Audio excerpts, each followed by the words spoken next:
Hunker down. Oops. Shit. Okay, there we go. All right, here we go. 3, 2, 1. This is Beverly Hills. Here dwell the rich, the famous, the glamorous. Movie stars, royalty in exile, retired millionaires, sportsmen, playboys, hillbillies. Bonjour, Mademoiselle Jean.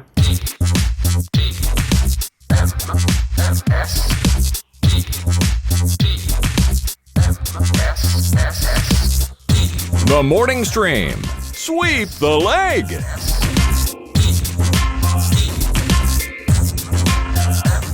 Hello, everyone. Welcome back to the Morning Stream, or to it for the first time, or second or third time. I don't know. I can't assume anything anymore. I don't know where these people came from. No idea. I just know they're here. And we're here. here. And it's Wednesday, September 2nd, 2020. I have a sore throat because of the stupid smoke. And I have a crick in my neck for sleeping funny. And I bit my tongue in the middle of the night at some point. So I'm just a barrel of monkeys today. Batting 1,000. Yeah, it's going great. It's just not my night for whatever reason. I went to bed happy, though. I was just having a great day yesterday. Nice and good times. We got to spend a little bit more time with the family and stuff before they all leave again. And why, to the point that I have a story to tell you, Brian. A story. Oh, good. Good. Gather around the fire and listen to this tale. So here's what happened. My mom and her man, what's he called? Her husband, I guess my stepdad, whatever you call him, John. Right. John, yes. They decided that, hey, we should do one more dinner thing before everyone leaves town. Her lover. Yeah, her lover. Her dark lover. So he says, hey, we should do dinner one more time before everybody goes home, before Wendy flies home and all that. And I said, that sounds great. What do you guys want to do? Can we try for something outdoors? You know, blah, blah, blah. And because it was a little chilly, weirdly, like the last 2 days have been kind of chilly, we got people from Arizona, and they're like, oh, it'll be too cold, because they're used to 120 degree weather and, you know, almost dying in it. And I said, okay, well, what are we doing then? So they decide that they want to go to an Olive Garden. Okay. Yeah. An Olive Garden. An Olive Garden that claims they've got all the, you know, protections in place, and the arrows on the floor, and the masks and the stuff, and the clean this and that. You know, they get the whole deal going. So yeah, it's fine, whatever. But I don't love Olive Garden. It's not my favorite place to go. I mean, it's okay once in a while. And if I go, it's lasagna. That's all I get. What else are you going to do? Yeah. What I else like their manicotti when they have it is good, but yeah, it's and the zuppa toscana is great. Of course, we like that. Zuppa toscana and that's the way to go, right? The soup, the breadsticks, and the salad. Right. If you're gonna just bring me that, and we're golden. We are golden. So we did. So some of that was there, and we did that, and blah blah blah, whatever. So we're there. It's a party of 8. Mm-hmm. Again, it's all family and stuff, and we're all sitting there, and we're all having this conversation. And our server, who was very good, by the way, and worthy of a generous tip, she was awesome. Mm-hmm. Something about her, I couldn't shake it. It was driving me nuts. Every time she'd open her mouth and say something, I went, I know this woman. How do I know this person? She's wearing a mask, so I can't really see her. Do I actually know her, or does she remind me of something? It was driving me up a wall the whole time. So she'd come around and go, how's everyone doing? Do we need any more drinks here? You know, all the stuff you do, right? All the server stuff. Right. And then it hit me. Because at one point somebody said, hey, you're doing a great job tonight. Thanks for taking care of us all. And she goes, oh, thanks. Like that. a little Midwestern, North Dakota maybe accent in there. Yep. And so immediately it hit me, and I knew who it was. She reminds me of Stifler's mom / the lady in all the Best in Show, all the Christopher Guest, Jennifer Coolidge. Jennifer Coolidge. Oh my gosh, she was the spitting image, at least audibly. She was Jennifer Coolidge, and it drove me bananas. Oh, that's hilarious. The whole time I was there. What was what's the Reese Witherspoon lawyer deal? The movies that she does. Barely Legal, I think. Isn't that it? Oh no, Legally Blonde.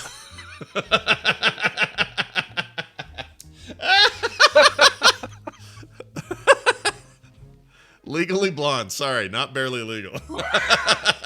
All right, you just made the show right there. We could actually stop right now and still get an Emmy for this episode. Honestly, and I'll be honest here, my brain thought that I was saying the right thing. I really did.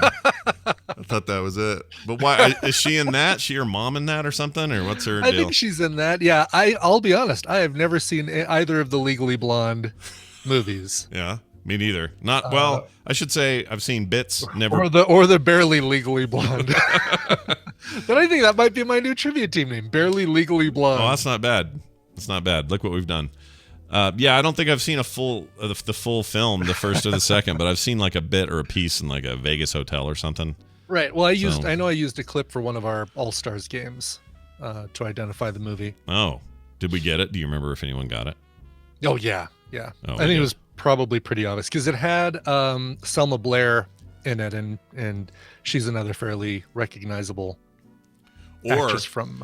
Or did Veronica Belmont get it wrong and we just let her have it because she's so mad that we didn't want to make her? Because she scares us. Yeah, we don't want to stir the beast. You know what I'm saying? That's right. Yes, exactly. Awaken the thunder. Yeah. So I, of course, never told this lady that she reminded me of Stifler's mom, but I have to admit I was slightly tempted, and I told everyone around the table when she walked away. You guys, I said, Kim, that's Stifler's mom. She goes, what?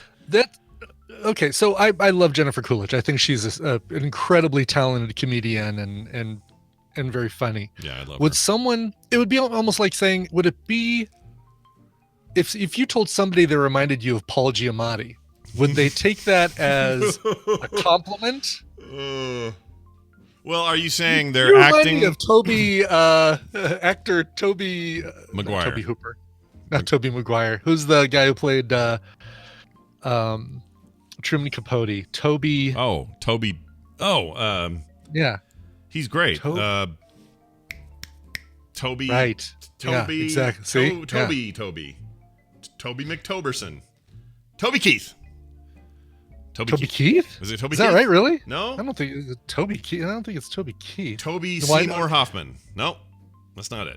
Hold on. Toby Keith is the country.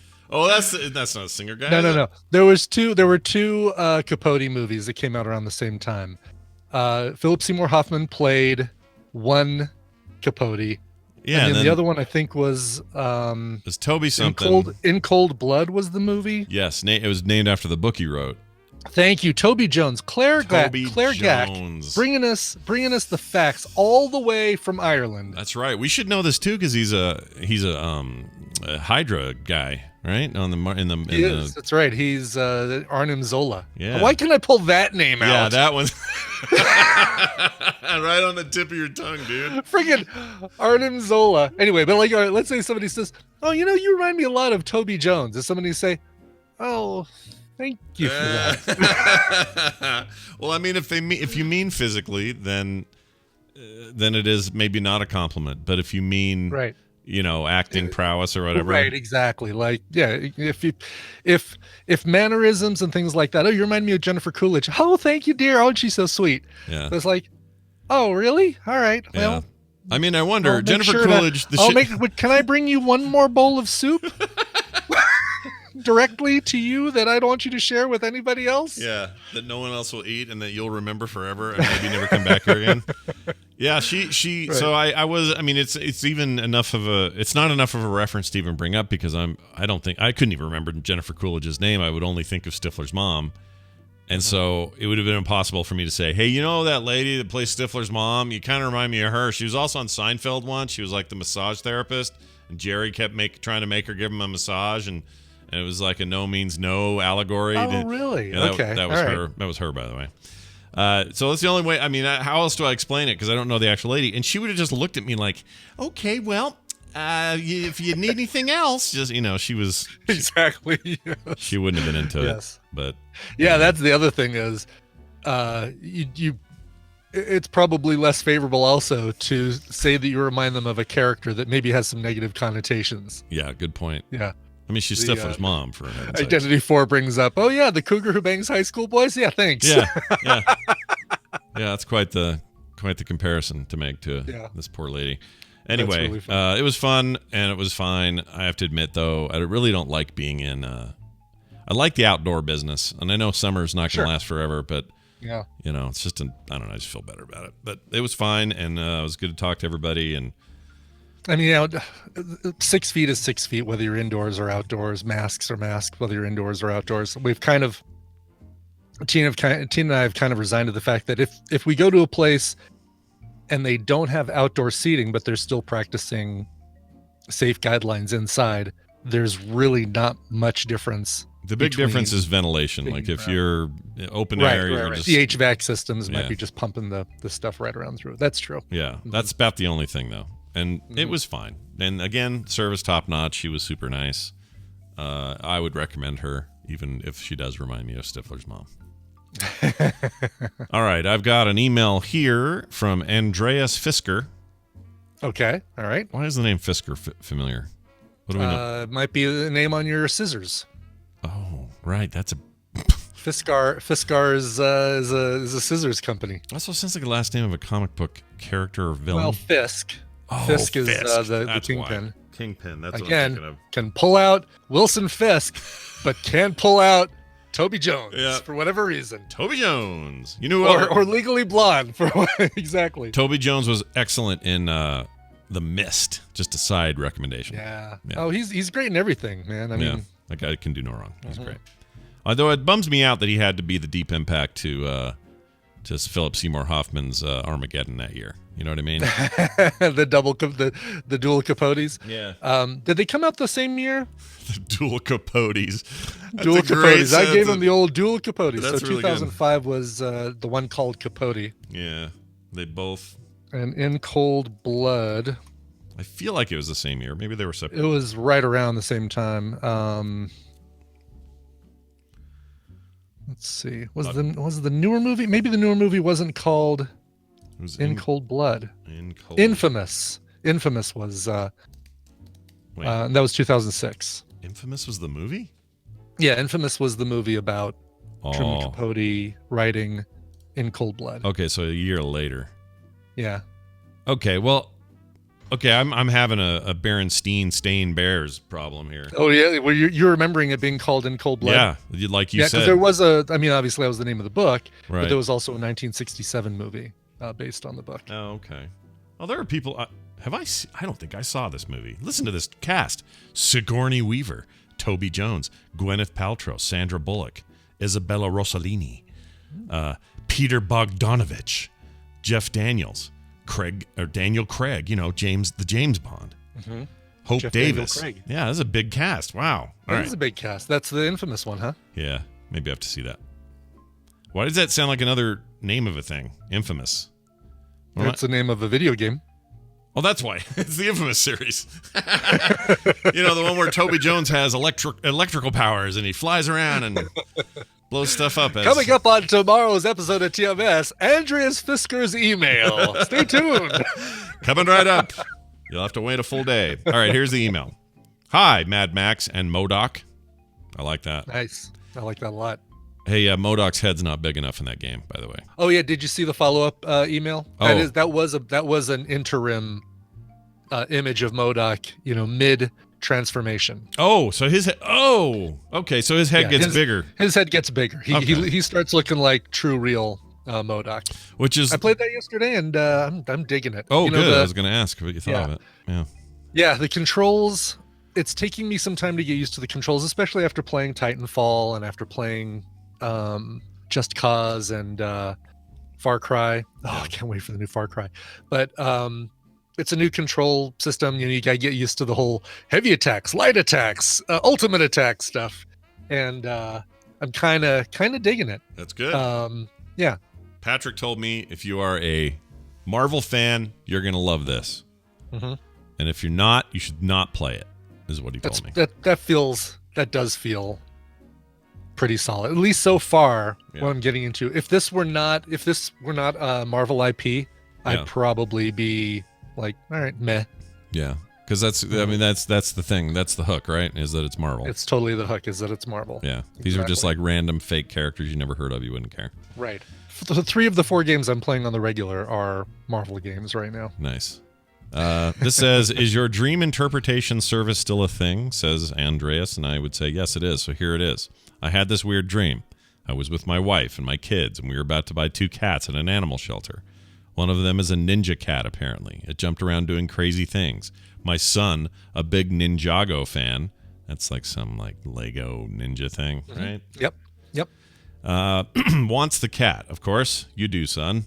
My daughter finds a more relaxed, normal cat. We buy the cats, and we get a discount. Yay, because we bought 2 cats. His dream includes a discount. Yeah, I love it. I love it, too. I've never had a discount in my dream, ever. If anything, I have to pay more. Yeah, this is new. So he says, where is it? Okay, then I look down, and I find myself on a somewhat or somehow familiar staircase. Yes, I've been there eons ago. And seen that chandelier before. Holy carp. I'm alone, and I'm on my way to Guardian's Library in Karazhan. And that's where I woke up. I would like to hear your thoughts on that. Thanks in advance for making the hours on the road to and from work fly by. Kind regards, Andreas Fisker. Well, Andreas. Wow. Okay. Brian, any hot takes on why he's in Karazhan? And no, but I'm thinking the cats are representative of something else in his life that he doesn't have control over, right? The jumping around doing crazy things cat that he can't control is something in his life that he can't control. That's interesting. That feels like 101. Okay, so on the back of that then I'm going to say that the Karazhan bit, or Karazhan, however you say it, World of Warcraft, Karazhan, the raid, he's done that before, and he was perhaps successful. Even though it was hard, even though it may have taken a bunch of tries, he got through it. So the cats represent uncontrollable factors, but Karazhan represents surmountable obstacles. You know what I'm saying? Wow, look at that. Yeah. Okay. All right. We've done it. I feel like yep. Do we bill by the hour? Because we started talking about his email way before Jennifer Coolidge and Scissors. And yeah, like no. I guess it was after Jennifer Coolidge, but it was before Scissors. Sure. And, I think anytime we say any pre or post stuff about, like even right now, talking, this still counts. Still talking about his email. This is billable time. Yeah, this is billable hours. So our secretary Janice will be with you shortly, and thanks for your time. If you have a dream you'd like us to unpack for you can always email us, just like Andreas, themorningstream@gmail.com. A quick reminder that our 2000th episode is hurtling toward us at magnificent speed. No kidding. We are at should be there in 3 weeks. Yeah. Is that right? Yeah. It's just about 1983 is what we're on today. So we're 1 year away from the Temple of Doom. I think this year we got Return of the Jedi is this year in 83. Oh yeah, right? Return of the Jedi. Yep. Yeah. So a couple more little ways off until we get Back to the Future in 85. But 1983, we're on our way to 2000. When we get there, someone said on Twitter yesterday, and I don't know if I wrote their name or it was an email or something that said, you're going to do episode 2020 in 2020. That's pretty cool, right? Yeah, that is cool. Yeah. 2020. In the year. Can we time it so that episode 2020 is the last episode of the year, and then the first episode we do of 2021 is episode 2021? It's pretty good. It's pretty good, but it means we take like 3 months or 2 months off. Yeah, taking an extra time off, folks. Sorry. Yeah, you know. just for some cool numerology, everybody. Yeah, just a little bit of time. But anyway, the 2000 episode commemorative mug is available in full photo form and in pre-order form on the Frog Pants store. So get yours reserved today. They are going crazy, and the first batch is being ordered today. So get on it if you want it. That's over at frogpants.com/store. It's the first thing you'll see right there. 2,000 episodes. I should be doing music related to the year, right? So tomorrow would be the David Bowie, Tina Turner song, 1984, a cover of that. That's a great idea. The day after that would be Paul McCartney and Wings, 1985. Yeah. We'll do 1999 by Prince on that day. We'll do there's so many we could totally do. You should totally do that. You like this sort of thing. And just blow off people's requests. Yeah. And it's your birthday, but come on, we got to play Prince. It's 1999. Yeah, we'll still say happy birthday. We'll just play a different song than you wanted. How about that? How about that? Right, apples? there you go. All right, there's all that. Guess what, guys? What, guys? We have a Babble Royale today, but it does not involve Brian Dunaway. It involves the venerable Randy Deluxe sitting in his stead. And that'll be great fun. And here it goes.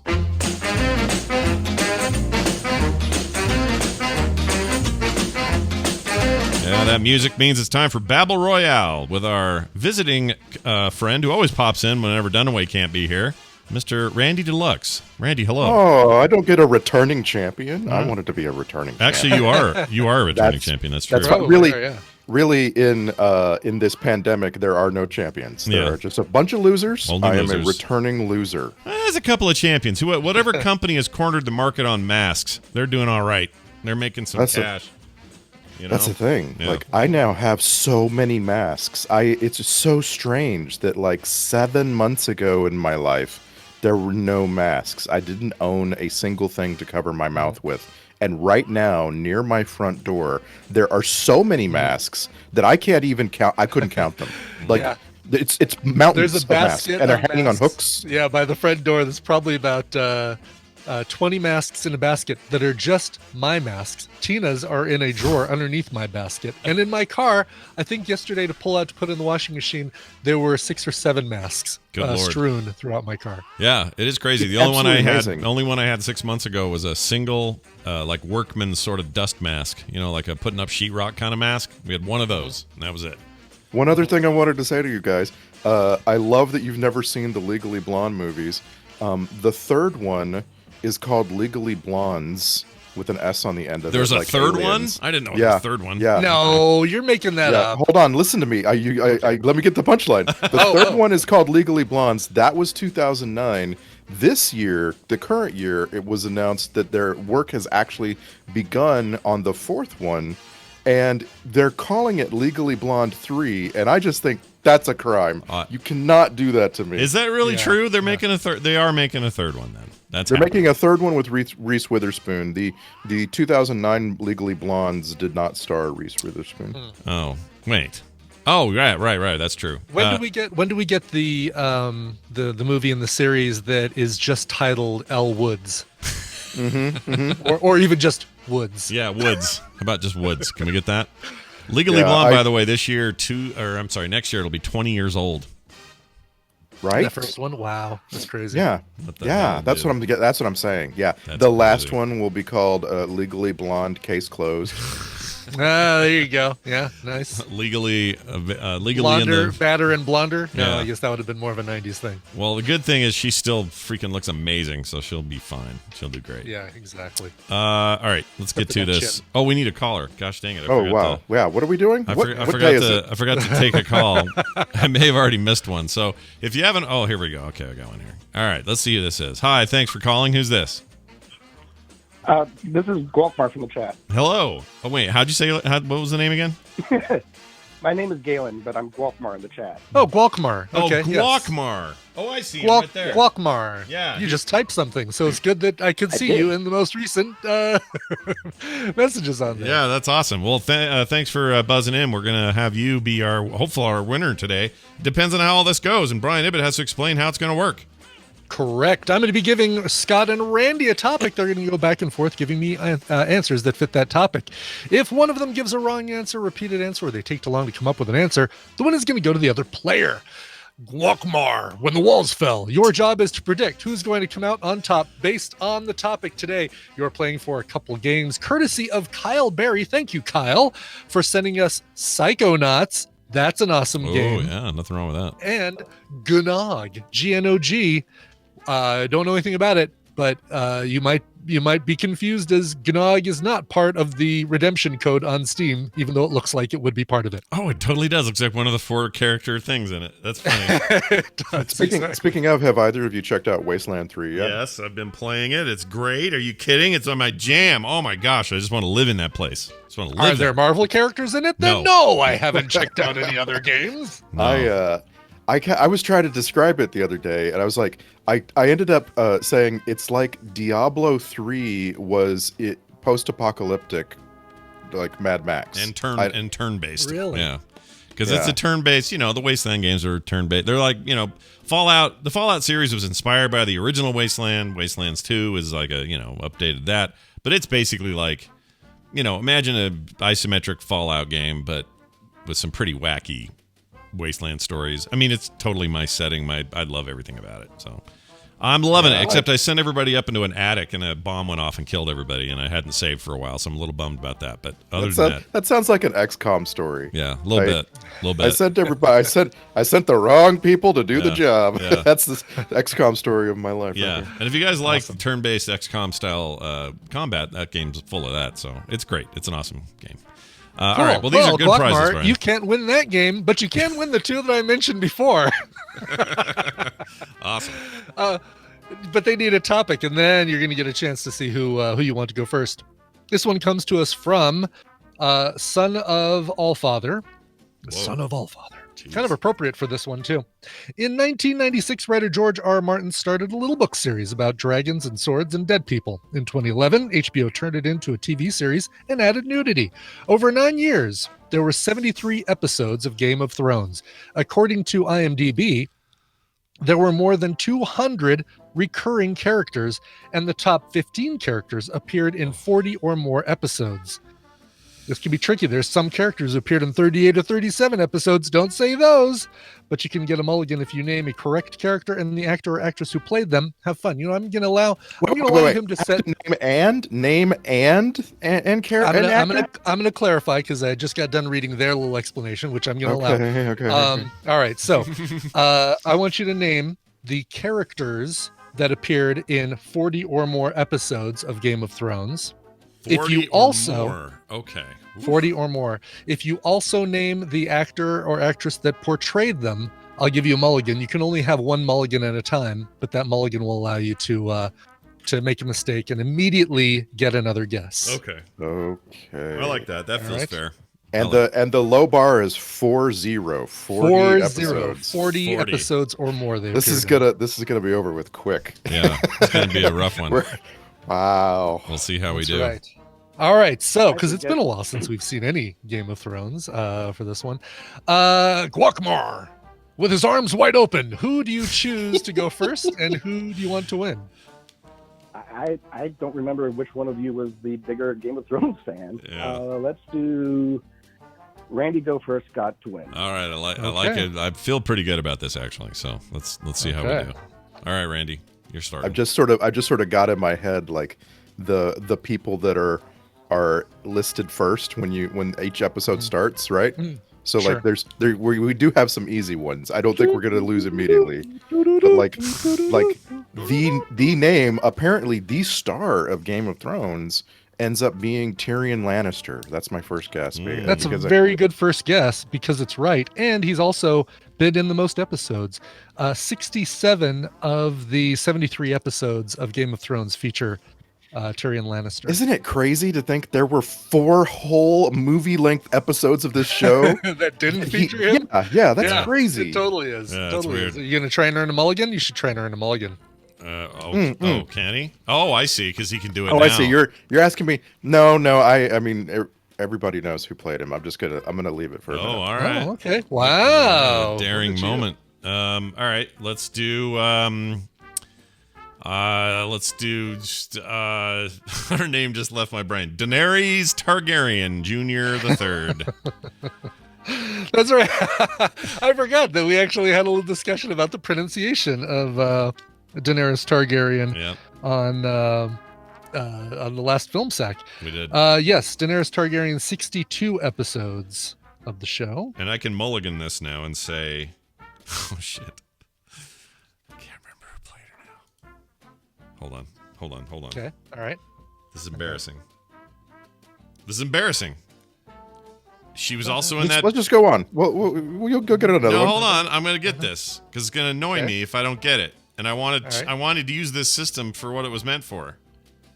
I can't remember her name. F it. I guess I can't. Okay. Randy, go. All right. Emilia Clarke is who we're looking for. By the way, and we could have also accepted Peter Dinklage for Tyrion Lannister, but not the other two. Not you can't crisscross them. All right, back to Randy. Well, I'm trying to imagine the top of the list, and I'm guessing that like top 5 is Jon Snow, who was played by Kit Harington. Oh, look at you getting the mulligan and the points. 62 episodes of Game of Thrones featured Jon Snow, played by Kit Harington, earning Randy a coveted mulligan. What does that rank him real quick in the order? Like as many episodes or the most episodes? How many times Kit Harington in there? You mean like what number is he in the list? Yeah, just curious. He's 4th in the list. Okay. Okay, that's good to know. Yep. All right, Randy, your 62 turn again. episodes. Because you got your mulligan. You have to go right now. No, you only use the mulligan if you miss. Oh, I thought you had to use it right after. No. He got it right. So you only use a mulligan if you get it wrong. Okay, so it doesn't matter whether you say who it was or not. All right. Yes. Let's get Arya Stark in there, played by Arya Stark. Francine McGillicuddy Pinochle was her name. Wow, you even got her maiden name in there. I'm impressed. Yeah.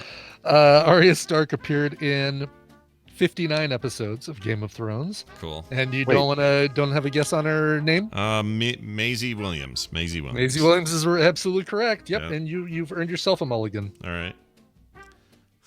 She was only halfway through that series when she made the New Mutants, and then they finally put that out. Right. So. Finally, yes, exactly. It's true, isn't it? Yeah. Wow. All right, Randall. I'm gonna see how long I can stick with these fighting boys.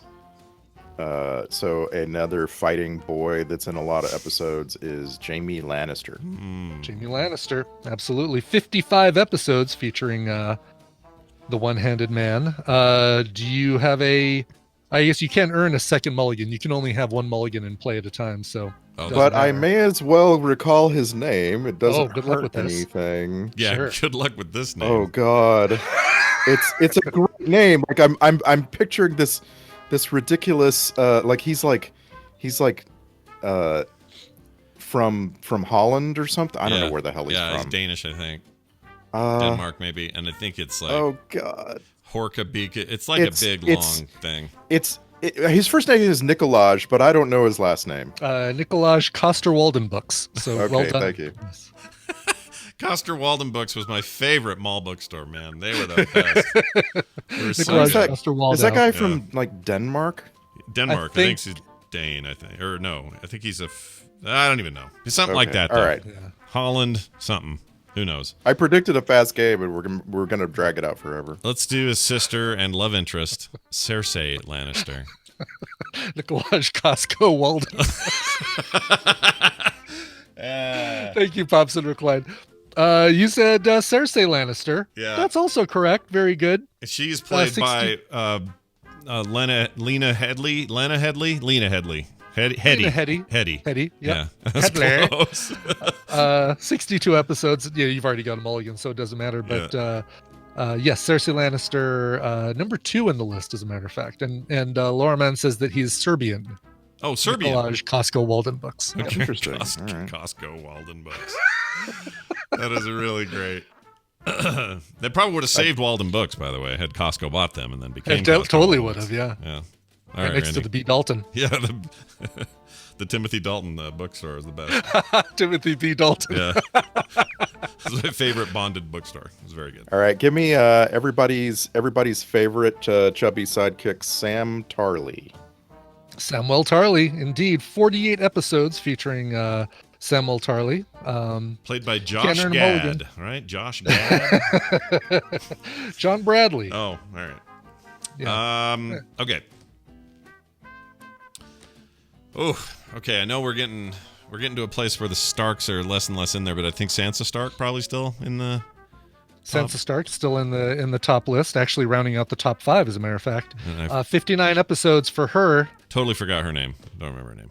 Oh gosh, she's married to Joe Jonas. I know that. Yeah, she indeed. vapes a lot, constantly vaping 100% of the day. Yes, all day. Sophie Turner. Sophie Turner. Sophie Turner, correct. Should be Very Vapor good. Turner. That's what it should be. Exactly. Yeah.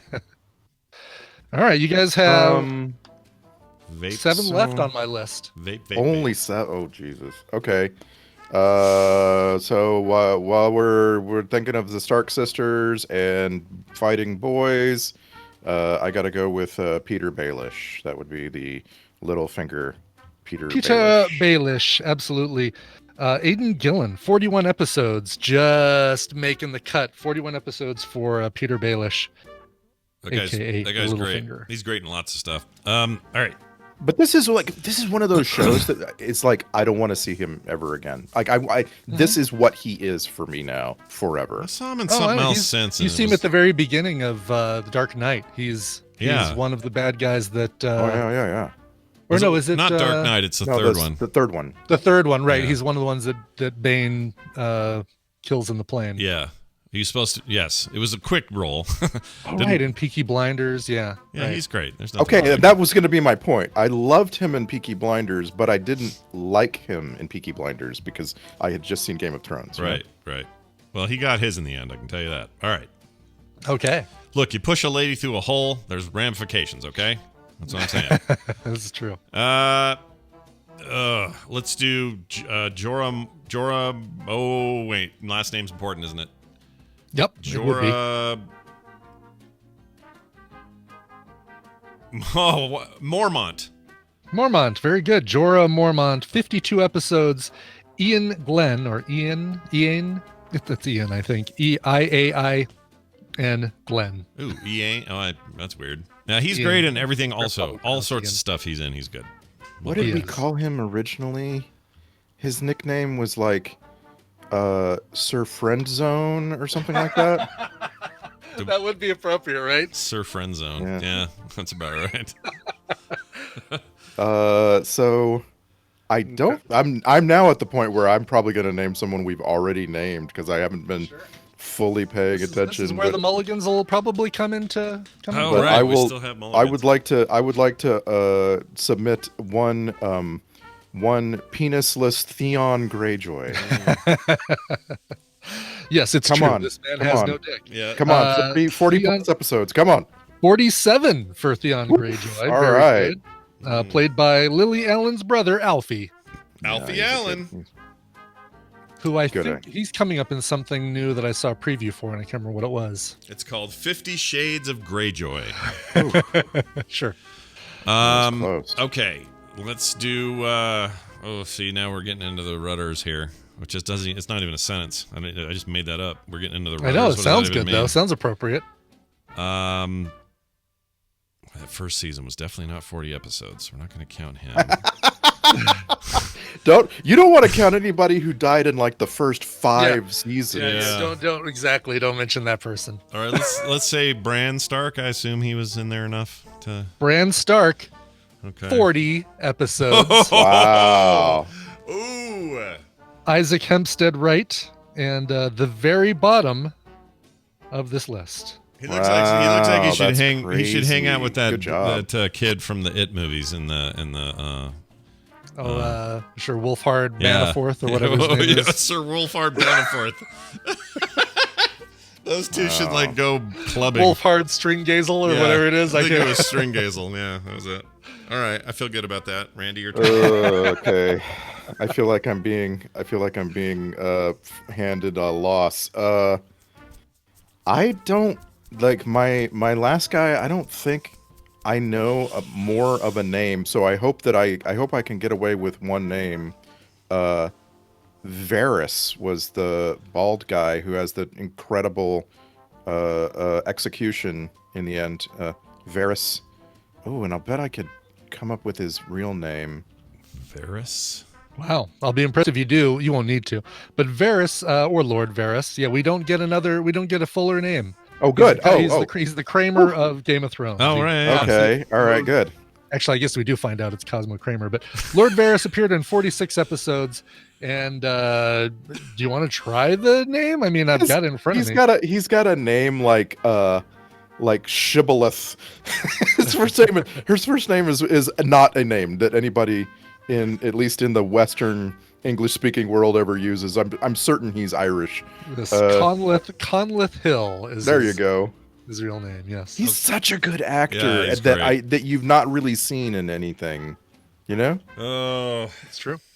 All right, you got 2 more names you can give me. So wow. Seriously, we're down. We've whittled it down to 2. Oh Yeah. God, I'm Of sorry. the 15, you guys have named 13. So okay. So probably seaworthy guy. Hold on. Oh. I want to help with this. Don't help me. Don't help me. Seaworthy. His name is like the lady who's in charge of the. She's the Secretary of Education. It sounds like he's an NFL like wide receiver. It's going deep for Seaworthy. Seaworthy once again taking the team to the championship. All right, I'm gonna say. I think it's like the education lady. I think it's Davos Seaworthy. Betsy DeVos Seaworthy. Betsy DeVos Seaworthy. Good enough. Davos Seaworth. Ooh, the Onion Knight. Tell me he's in there. He has 42 episodes for Davos. The Onion Knight. He's my favorite character in the whole series. I love him. I would never be able to pull out his last name. His first name, yeah, but boy, being able to wrangle that backwards from his last name first is.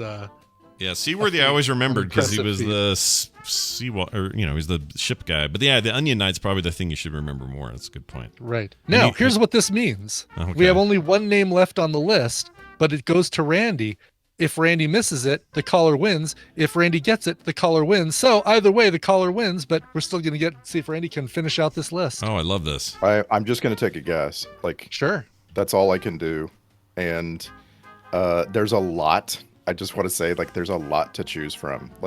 Now that we're through the around this area, think about it. Think about all the people that have probably been in 35 episodes of this show.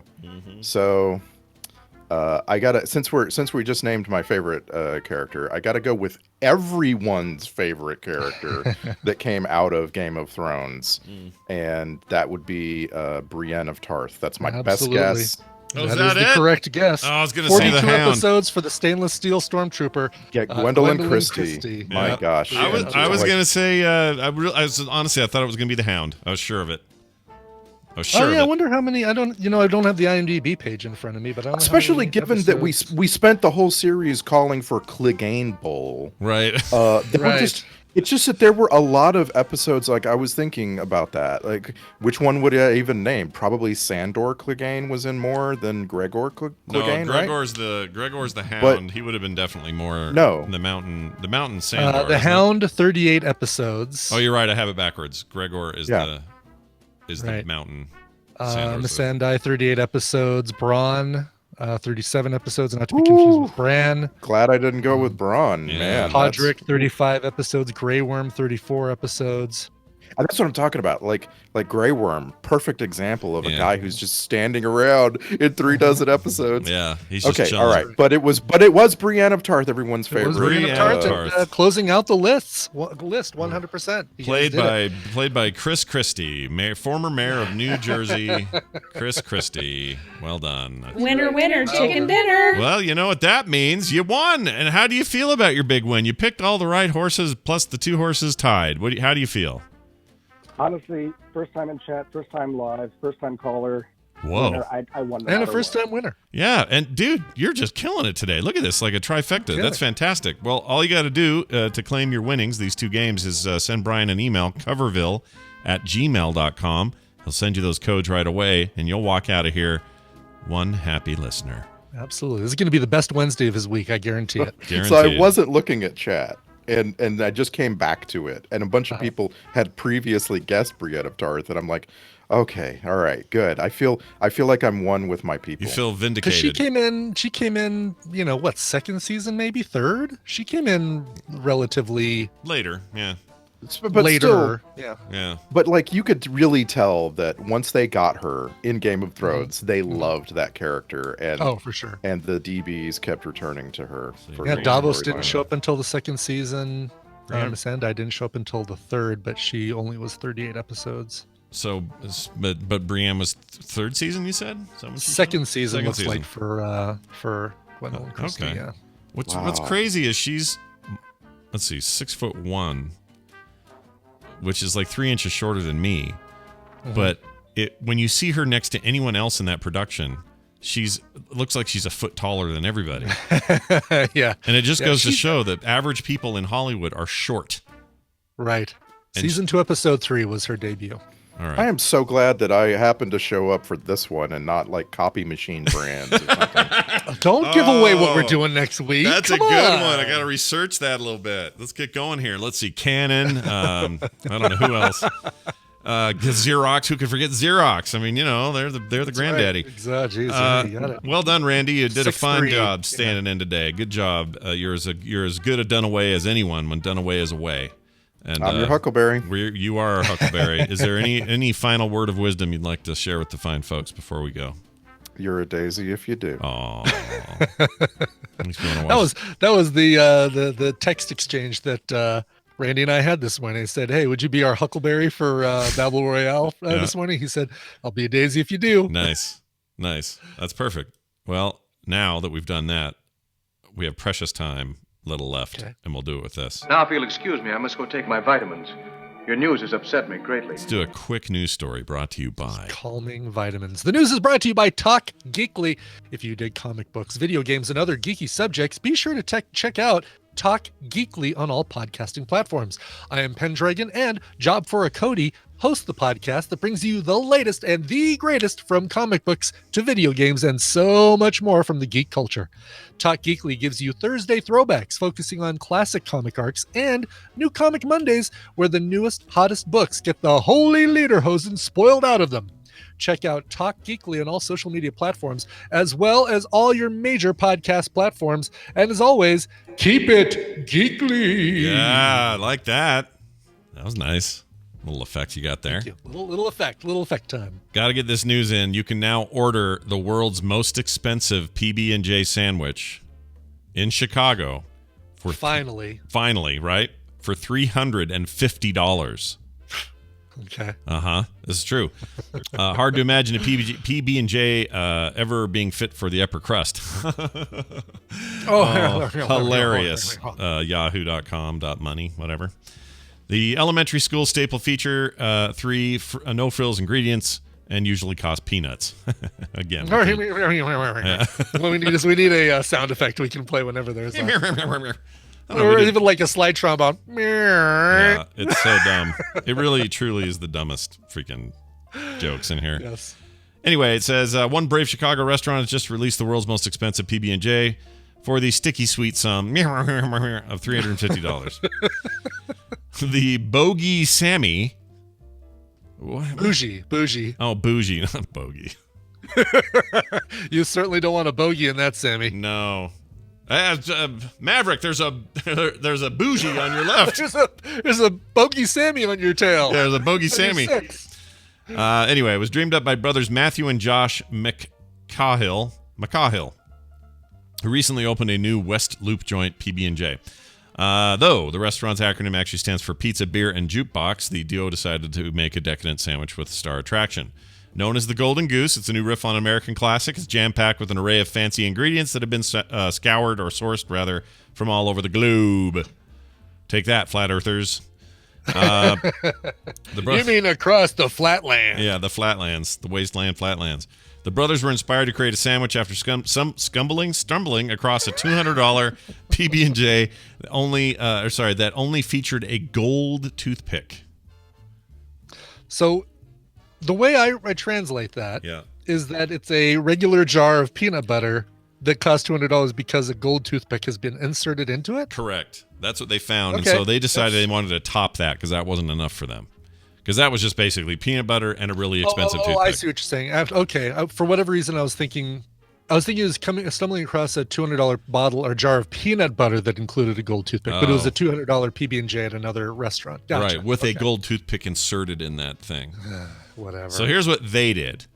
You have to order it a day in advance, so you got to call it in. All right? Okay. They build it around a loaf of bread that has gold dust baked into the flour and edible gold leaf topping on the thing. The gold leaf bread loaf I researched and improved, he says, by making gold nuggets out of gold dust and sea salt, says Matthew McCahill. He told the Rob Report. So basically, you're eating a sandwich full of gold. Yeah, gold dust and gold flaking. But how does that taste? Like, what are you doing? Like shit. Like $350 worth of shit. Jamie, cap that out as a separate little... Nobody eats this and says, wow, that is the tastiest peanut butter and jelly sandwich I've ever eaten. They're gonna taste it and say, "Wow, that was the most expensive peanut butter and jelly sandwich I've ever had, and it tasted like dirt." Yeah, and I've eaten like coins. Yeah. Yeah, exactly. Yeah, it's earth metal. You know, it's not like you're eating some tasty thing off a tree. It's raw earth metal. Yeah. That's weird. Anyway, gold has no taste. It's true. good luck to them. You know, really quick story, because I know we got to get to the music, but my buddy Chris Brown, insert joke here, was talking about a trade show event that he went to where he and some clients were doing their lobby thing where, you know, you hang out after the trade show in the lobby bar and drink, and they kept buying him shots of Goldschlager. Okay. And drinking. Now, Goldschlager is peppermint schnapps that has little flakes of gold in it. You shake up the bottle and it looks like a snow globe with little flecks of gold in there. All right. Never heard of He this. got back up to the room, was feeling sick, and puked up about Oh. it's cinnamon schnapps. That's right. Like a quarter of a bottle of Goldschlager, and he said the toilet looked like a snow globe. I kind of gave away the snow globe joke in the. So wait though, did it? How expensive was it? What do you pay for that? It's not that expensive. Oh. Goldschlager is maybe $30 a bottle or something, $40 a bottle. It's not that expensive. It'd be funny if an old prospector came running in there going, "I hear they're going to that there toilet. Eureka! Here. And he starts sifting it and everything. That'd be great. All right. Don't get the corona. It's like that guy again. All right. Right. Love that guy. We're going to take a break, play a song, come back, and hear from Tom. And then we're going to do recommendals. We got some stuff to recommend. All that and more after this break from Brian. What song are we doing? Yes. All right. Well, you've heard of this group, 07. They are an acclaimed British duo. Absolute control of all of our mass communications media, television, the radio, the press, and Hollywood. Room.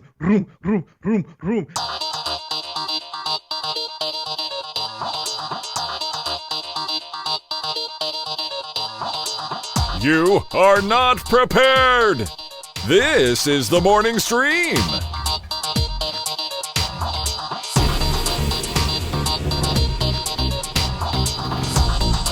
And we're back, everybody. Groovy song. Groovy. Yeah. I like Nice that. new old-fashioned vibe to that. I like the juxtaposition. You know who likes that stuff is my son, Nick. Loves it. Really? Yeah, Good. loves That's like good. groovy 70s ass sounding kind of R&B kind of We'll stuff. let him know about this new 07 EP. Yeah. It's great stuff. Shadows is the name of the EP, coming out the end of October.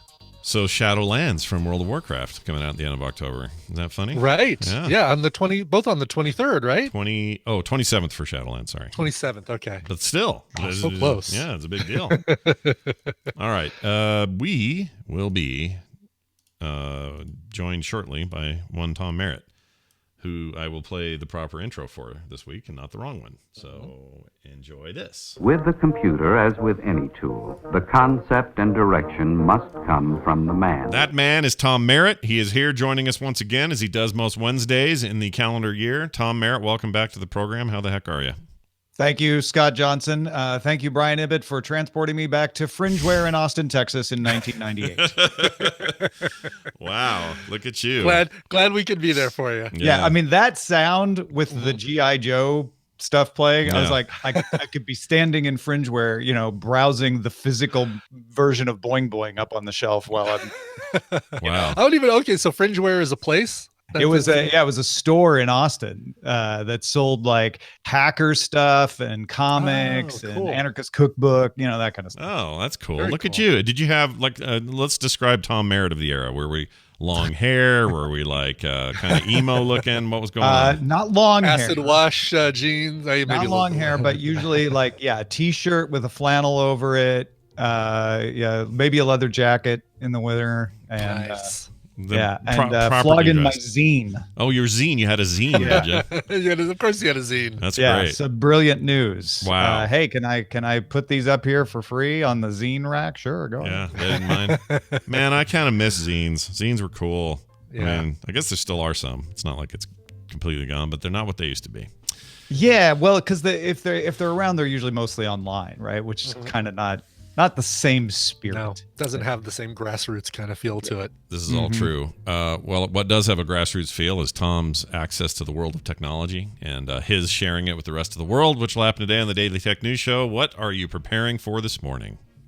I wanted to know if you guys wanted to talk about those NVIDIA graphics cards. I do. I do very much. Those gigantic PC-sized graphics cards they're going to sell. I mean, we could talk about the RTX 3070 and 3080, which are lovely upgrades to the 2070 and 2080, but let's not. Yeah. Let's talk about the gigantic 3090. Yeah. 24 gigabytes of G6X memory, 60 frames per second at 8K. NVIDIA says it's the first 8K supporting video card. I don't know if that's true or not, but it doesn't matter. It's ridiculous. It occupies 3 slots, comes with a silencer to make it 10 times quieter than the Titan RX, and ship in September 24th for $1,499. You don't need it, but you kind of want it. You kind of want it. Yeah. 3 slots, though. I don't even know if I have that. I probably do. I could probably rearrange it, but it's not the first. Roger was making fun of me for being impressed by it. He's like, it's not the first multi-slot. It's not even that big, which are both true. But it is just the kind of ridiculousness that sometimes is heartening to see, because you want to see companies pushing the envelope with stuff like that. I would argue, though, this is what's interesting about the news about all 3 of these cards in this. Oh, right. Wab and Magic points out it needs an 850 watt power supply. Oh, geez, that's all. Gosh, dang it, dude. All right, so you're sucking half your power grid down with it, but anyway, so obviously everybody in the world would want the $1,500 one because that sounds rad and it seems cool and everything else. It's kind of top of the line and the best there is. But I'm actually kind of heartened at the prices across the board. Some people may say $1,500 seems like a lot. Well, for that kind of power, that actually seems about right. For the other 2 cards, they're $499 and $699. For the kind of middle of the road one, or the straight up through 3090. Yeah, I mean, honestly, the 3080 and the 3070 prices are right on target. They're not cheap, but they're right on target. It's like we didn't see a price jump. In fact, in earlier years, back before the 900 series, $1,499 might have been your top line. Yeah, right? Yeah, but also I mean, it is the top line, but like your 3080, not your 3090. Right. The way I would actually look at it, and the way I am looking at it, is this: the new consoles coming out. This card is more capable than their graphics stuff by the specs. And that means if you've got a decently equipped PC, which wasn't free, obviously you've paid for that already, but sure, you may end up spending $499 for this, and you're going to have all the ray tracing capabilities and all the other things that are being touted by the new consoles, with a couple of exceptions. But for the most part, you're going to, that's going to put you on par or better. And you're going to spend probably the same money, although we still don't know what the consoles are going to be. But we think $499, $599 is the current guess. So, I don't know. I think this makes PC players probably go, all right, well, I know what I'm doing for the next, 2 years or whatever. Yeah, right? Yeah. So it's not bad. And it's probably going to be the most expensive part of your PC. You can build a PC around a decent processor chip and power supply and memory and stuff like that. But if it's a gaming PC, this is where you're going to invest the majority of your money. Oh, yeah. The GPU, always the most money. And then, you're not going to see any of these in a mobile form factor and for a while anyway, or at least this level of card in a mobile thing, especially the $1,500 one. But need a second box for your mobile, your laptop. Yeah. NVIDIA was touting that only 8% of gamers worldwide are dedicated console players. Right. In other words, only game on console, don't game on PC. So they're trying to position themselves as we don't care if they're not using NVIDIA in the game console, because the real gamers we all know are on the PC. And they touted that ray tracing, it's been around for 2 generations, and earlier on people were like, well, why do I need that? It's now here. Fortnite is going to have ray tracing. Call of Duty Black Ops Cold War going to have ray tracing. Cyberpunk 2077. So they're saying, look, this is I mean, they're not admitting they were ever wrong, but they're saying, now the ray tracing games are here for you to take advantage. So it's worth getting these. Yeah, it's the 8K 60 frames part that's really not that big a deal. Like, I mean, it's a 8K big deal. 60 frames is what ray tracing was 2 generations ago. It's like, hardly anything's going to take advantage of it, but I guess it's neat. That's a really good point. And here's the other thing. I would recommend, if people already, let's say if you're still rocking a 980 Ti or something, you're me, or you're Tom, and you're like a 640, whatever. Whatever it is you have, this might be your time to upgrade. In fact, it probably is. If you're rocking a 2080, which was just the last generation of this new set of cards, which does support ray tracing and some really high-end features and runs really great, then you probably don't need to upgrade right away. I would recommend holding off for a bit. Definitely. Yeah. Even 1070, 1080, you know, depends on who you are, right? And I guess it always depends on who you are. If you need to have the latest, greatest, obviously you're going to jump in. But you can get by with a 1070, 1080 on most games pretty well if you're not worried about maximum performance. Yeah, and there are people out there like one Joey Image, I know he's listening, who will probably want the $1,500 one because he's crazy like that. Yeah, but he doesn't have any room with all of the hard drives that he has. Exactly. House, so. He's got stacks and arrays I of don't know hard what he's drives. gonna do. What else do you expect from a wrestler who's featured on our latest episode of Current Geek Chronicles? It just came out yesterday. People should go be checking that out at currentgeek.com or wherever you sub to your podcast. It's out and it's up. You get to hear this wrestling episode where we break it down and figure out why people are so nerdy and into their wrestling, because Tom and I aren't really wrestling fans, but we might be a little more now. Now we understand it, right? Yeah. Like I watched a little bit of wrestling in junior high because a few of my friends were in it. I sort of dabbled, you know, I knew who Hulk Hogan was and all that stuff. So it's not like I didn't know, right? But this was me and Scott going, okay, we have friends like Justin Robert Young and Katie Dierks who are like really into this. Explain to us why. And they did. Yep, and they did. I'm kind of convinced that it's an art form. Yeah. That is, you know, it's a dramatic art form of our times. And a number of wrestlers piping in, talking about the craft and why it is what it is. And plus, we had a lot of fun making it. Y'all should listen to it. CurrentGeek.com or wherever you get your podcast. If you've already subbed, you'll just get it. You've already seen it, in fact, as of yesterday. You've already gotten it. But if there's any confusion on that front, it's all at the website, CurrentGeek.com. Tom, anything else you want to mention today before? No, man. If you're like, I've always wanted to understand what the appeal of wrestling is, this episode is definitely for you. It's the Outsider's Guide to Wrestling. Yeah. If you're a wrestling fan, you're going to want to listen to this just to chime in and go, yes, that's right. And maybe pass it around to your other friends who don't understand why you're into wrestling. So I will just second that call for subscriptions at currentgeek.com. Nice. Go do that. Daily Tech News Show today, 2:30. I'll be there. It's Wednesday. Tom Merritt, Ace Detect on Twitter. Have a good one. We'll see you soon. You too. Bye. Bye. You too. I like how I said you too. All right. Brian, shall we dive into our thing here, which is this? Totally do that. Okay, we don't have Nicole today. Busy doing homeschool stuff, although I guess the in-person kid stuff starts next week, so she thought that maybe she'd be here next week, so we'll see. We'll see. We'll see if that happens. Yeah, it's all about whether the schools kind of change their minds last minute sort of thing, and so who knows? But yeah. We shall see. As a result, Brian and I are on our own today. We're going to talk about stuff we've seen on streaming services that we recommend. We'll begin with Brian. What is your pick this week, Brian? This is a series that I never would have checked out had it not been for a couple people in the chat room heavily recommending this to us. Ooh. And all right. Really digging it. And surprising how much I'm digging it. All right, awesome. Here it is. Don't move. Don't move, either of you. That's the essay that I wrote on laissez-faire economics. You know, the one where I railed on it? You hate laissez-faire. Mr. Kuntz graded that. And now it just flew out of my backpack? I mean, it's one thing to be in my dreams, but now this? Wait, it says, think outside the box. Oh, shit. This is straight up haunting. The original drawing.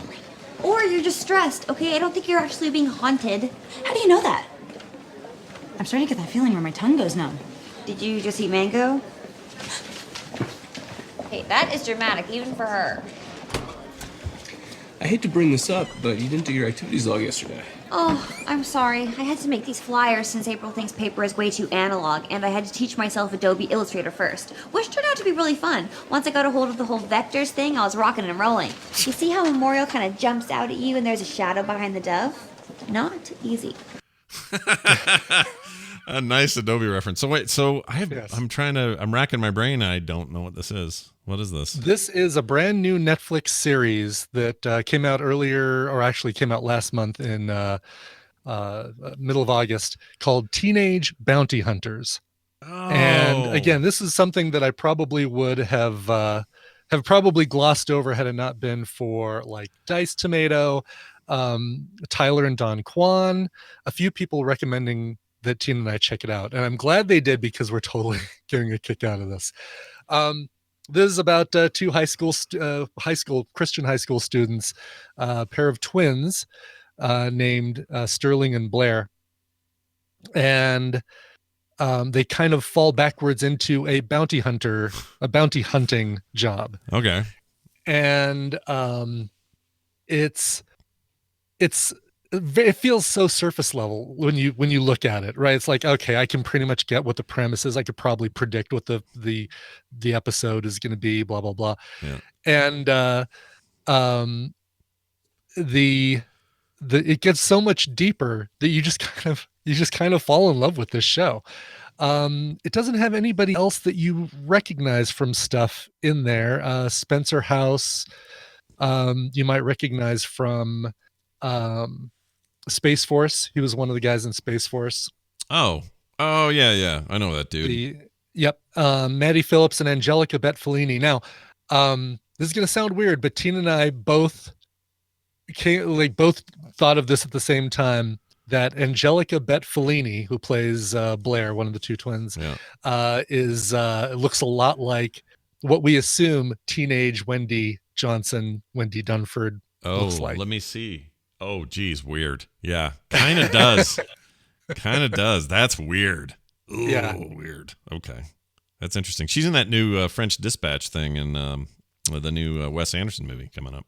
Oh, really? Oh, okay. Well, everybody is, isn't it? I mean, that's basically like... Yeah, name an actor. They're all in it. They're in there. Yeah. Anyway, so it's 10 episodes. It's just one season, but I'm sure it's going to get picked up for a second season. And we're totally in love with it. It's such a great show. And hold on, Dice Tomato saying, why pay attention to chat? Oh, CJ from Fuller House. Oh, is that who that is? Kadeem Hardison, Dwayne Wade from... A Different World, right? Kadeem Hardison. Why is that not jumping out at me? Yeah, Different World and Cosby Show. Yep. Oh, right. Different World. Yeah, the spinoff Different World. Right. Okay. Yeah, spinoff. Yeah. Lisa Bonet Goes to College. That show sucked. Anyway, that was not a good show. Check it out. It's very good. It's called Teenage Bounty Hunters. It's on Netflix, and it's a lot. It's better than it has any right to be. All right. I'm in.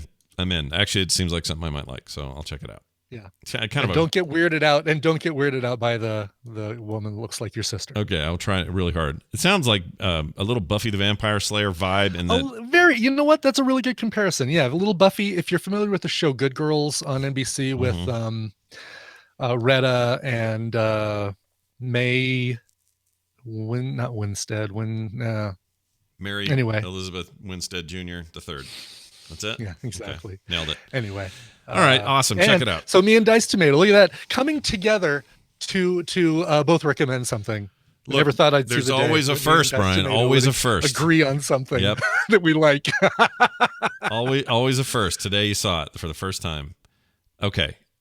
Here's mine. Let's see if you can figure out what this is. Here you go. Hello.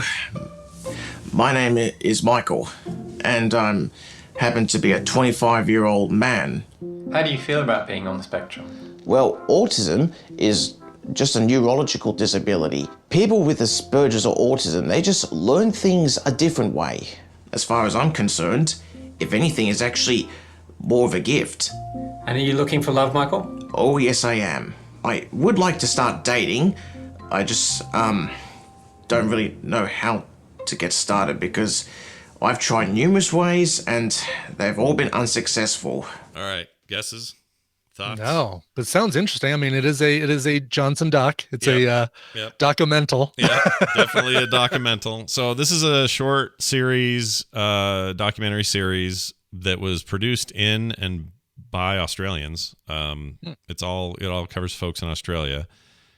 And it's called Love on the Spectrum. And it's basically a series of folks who have various levels of being on the spectrum. I mean, that's why they call it a spectrum. Autism is this huge spectrum of how people express their autism. And that guy you heard from right there, Michael, is Do they bring up Asperger's, and do you chuckle every time? Yes, but they all say Asperger's instead of Asperger's. Oh, really? Asperger's, really? In fact, I think because it's Australian. Yeah, I think he even says it. Let's see. Did he say it in this? Autism is just a neurological disability. People with Asperger's or autism. There you go. I didn't even catch that he said Asperger's. I didn't either. It wasn't even until I made the clip later after I'd seen all this that I heard him say it. Did you realize it?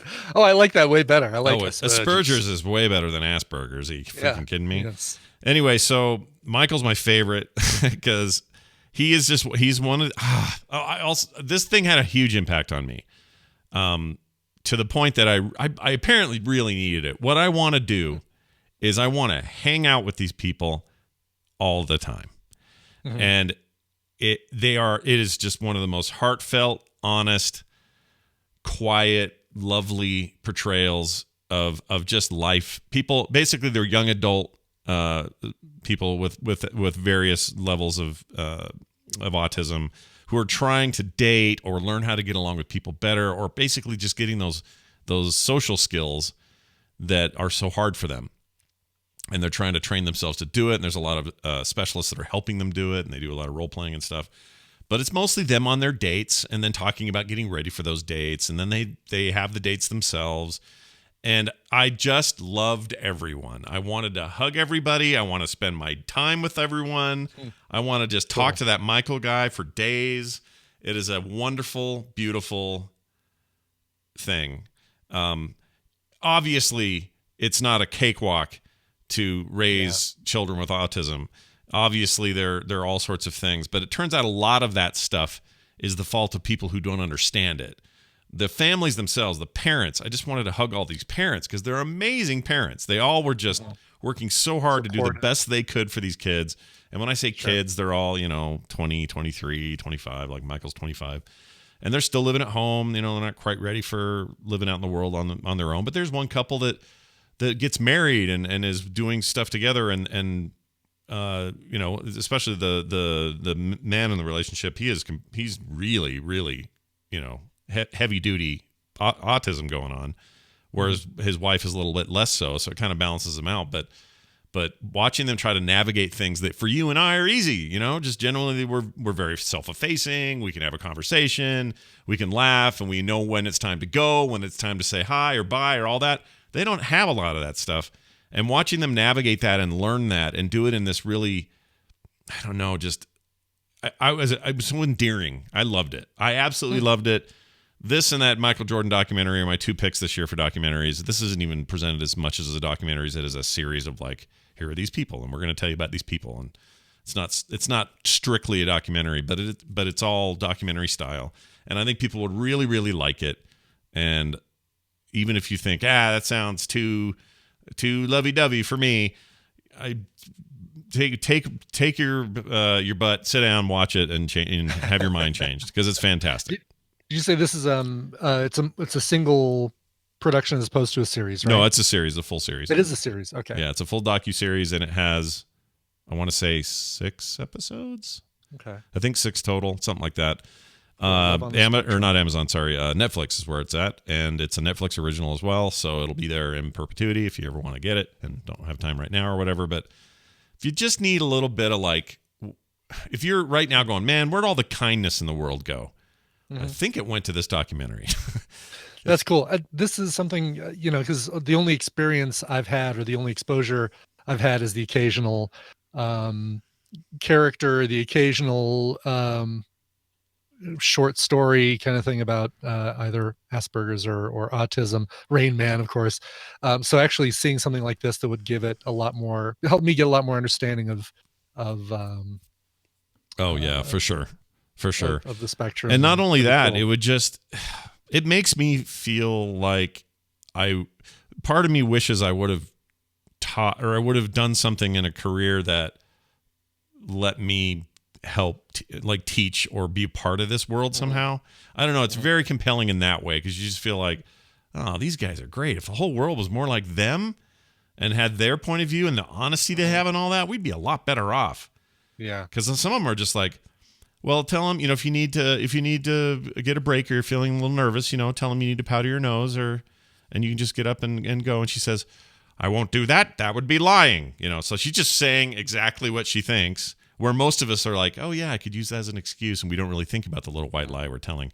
So there's like this hardcore honesty about it, and I don't know. I freaking loved it, and all their accents are cute. It's just amazing. So they just need to not name it to make it sound like it's a reality or like a dating competition. Yeah, it does sound like Love on the Spectrum. Sounds like right. Love Island. Love Love is Blind. Love It's a little weird that way, but really, cool. Really highly recommended. It's very neat. Very cool. I'm putting this on the list right now. I'll probably watch this right after. It'll be a good reality break after Teenage Bounty Hunters. So I agree. Recommendation. I agree. I think you'll like it. All right. That's it for recommendals. A reminder that Coverville is today. Do you like to tell us what's going on with that? I'd like to tell you what I'm going to be doing on Coverville, but I can't. No, it's going to be celebration of the 75th birthday of Van Morrison, Brown-Eyed Girl, Astral Weeks, Into the Mystic. You know a lot of his songs. Well, you're going to hear them done by other people because that's what we do. Also, a set of September songs, probably the most commonly used month when it comes to music titles. And if you don't believe me, listen to today's episode of Coverville today, 1 p.m. Mountain Time at twitch.tv/Coverville. Very good. Also, a reminder, because we haven't been talking about it a lot, the TMS Film Festival reminder, create your own ending explained or trailer reaction or 10 things you missed style video. September 14th is your due date. So get that going. Right. Okay. Get that going. You got a couple weeks. Get it to us. Time. We'd love to see it. And I'm going to show you right here. This. No length limits, by the way. Well, don't go crazy, but we're not putting a hard limit. So exactly. Do what you need to do to get the thing across. Right here, this Geek Fuel box is what I'm filling up with Funko Pops and prizes and stuff like that. Is there anything already in here? Oh, there is. There's a Michelangelo Teenage Mutant Ninja Turtle figure, mint on card, mock. What else could you ask for? It feels like that's the whole prize. Wow. That's just one thing that's going to be in this box that's going to be full and sent to our winner. So get those film submissions in, whether you put them on YouTube and share a link with us or send us a link to a Dropbox MOV file or whatever you want. And we'll have winners. And they'll probably be like, runner-up winners and stuff like that. So very nice. I love it. Yeah. Some more on that soon. Patreon.com/TMS is how you support our show, and you can find everything else, including ways to submit those movies, over at frogpants.com/TMS. We are now going to take our leave. We'll be back tomorrow with a regular show. Wendy should be here. She'll be back in Minnesota, but she's literally here now, upstairs. Yeah, literally. And they're on their way to the airport soon, so I'm going to go see them. But tomorrow, we'll have a show, and then it'll be great. Brian, play us a song. What do you have? Cool. All right. Well, big happy birthday, by the way. 56th birthday to this guy right here, Keanu Reeves. Oh, wow. Happy 56. Birthday, Keanu. Well done. 56. Also, Wicked Truth saying, hello, Scott and Bren. Really hoping you picked me for this day's song request. It's the wedding